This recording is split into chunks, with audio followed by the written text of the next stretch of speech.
Magandang araw mga kaibigan.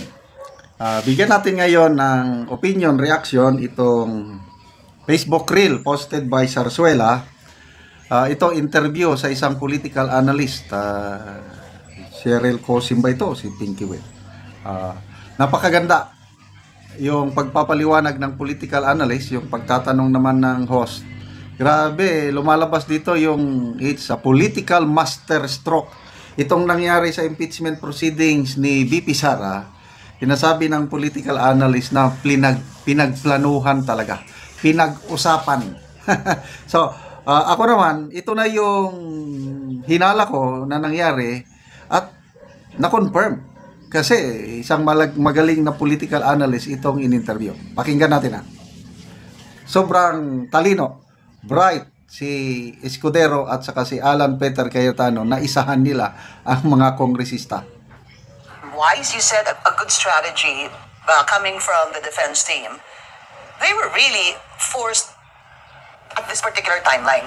In other words, if the Senate Impeachment Court did not decide to issue the summons last June 11, hindi naman po makakarating dito sa date na to If Senate President Chis Escudero had stuck to his earlier pronouncement that they would do it June 2, hindi tayo aabot dun sa sinasabi yung June 30 na 20th Congress. So, sino po yung wise dito? Wise. Well, let's say that for a politician, Chis Escudero knows his politics very well.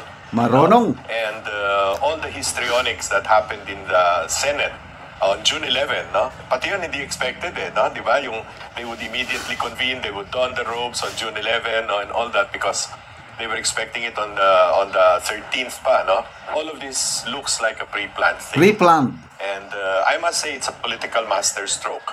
The legality of which the Supreme Court will have to decide upon sooner, hopefully, than later. A masterstroke by whom? Just the Senate President? Well,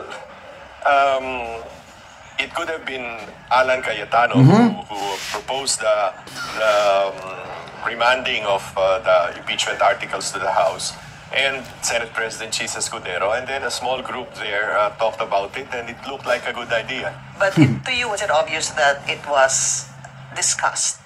That this was going to happen, that this was going to be the date? I would think so. That this is going to be the motion? Yeah, because these two are very bright lawyers. And you're referring to Alan Cayetano and Chis Escudero. Okay. Galing. Hindi ko kilala sino yung political analyst na yun. Kaya ang ganda ng paliwanag niya, yung kanyang opinion which I agree. Ano siya, wala siyang pinapanigan, tinignan lang yung pangyayari. It's all pre-planned. May nag-uusap. So, merong Alan Peter Cayetano na nagsimula ng idea, merong isang Senate President, and may small group. Okay. So, sino itong small group? Hindi naman binanggit. Ako, opinion ko na lang din ito. Ang small group, yung Duterte Black sa Senado ngayon. Bato, Bongo, Senator Aimee, Robin Padilla, kasama na dyan si Mark Villar. Ayan, mga Duterte Black yan. Pwedeng nandyan na rin si Cynthia Villar. Mga Duterte lahat yan. Yan ang small group. Tapos ito naman si Alan Peter Cayetano, yun ang tulay ng Duterte Black papunta kay Escudero. Kasi malapit nakikita ko close ang relationship, personal and professional. Malapit si Alan Peter Cayetano kay Escudero. Malapit din si Cayetano dito sa Duterte Black. So, idea muna. Ganito ang gagawin. So, yung motion ni Senator Bato nung plenary nung June 10 ba yun? 10. Yan, napag-usapan. Debate. Dismiss. Mamaya, inamen. Hindi mo na i-dismiss, ibalik lang. Botohan, ako nanalo, 18. Tapos mamaya, kinonvene na yung impeachment court. So, kasi kung outright i-dismiss, pangit ang dating. Para bang pinapanigan na ng impeachment court yung defense ni VP Sara. So, maganda, dahil hindi na-dismiss kagad, balik mo na, kinorek lang yung mga yun na.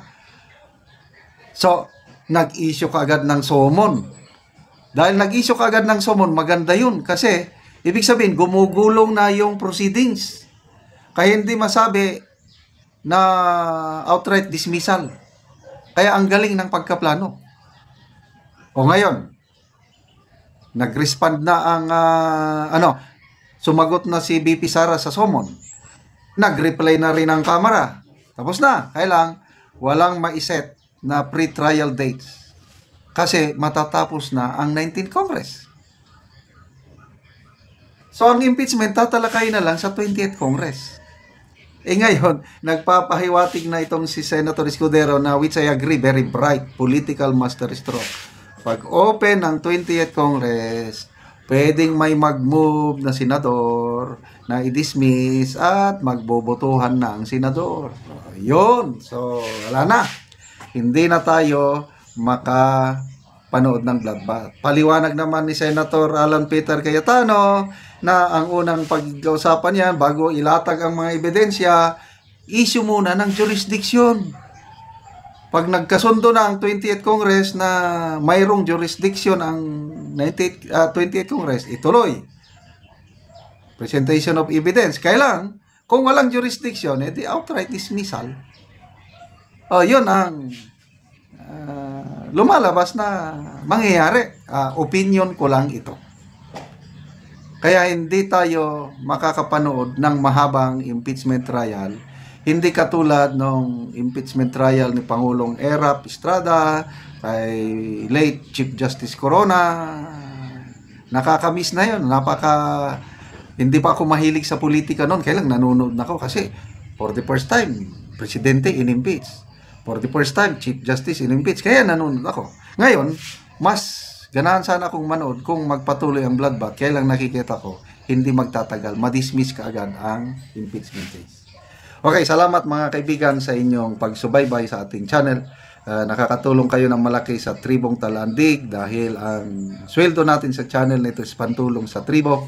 Namimigay tayo ngayon ng libreng yero at pako para makapagpatayo ng mas maayos na tirahan ang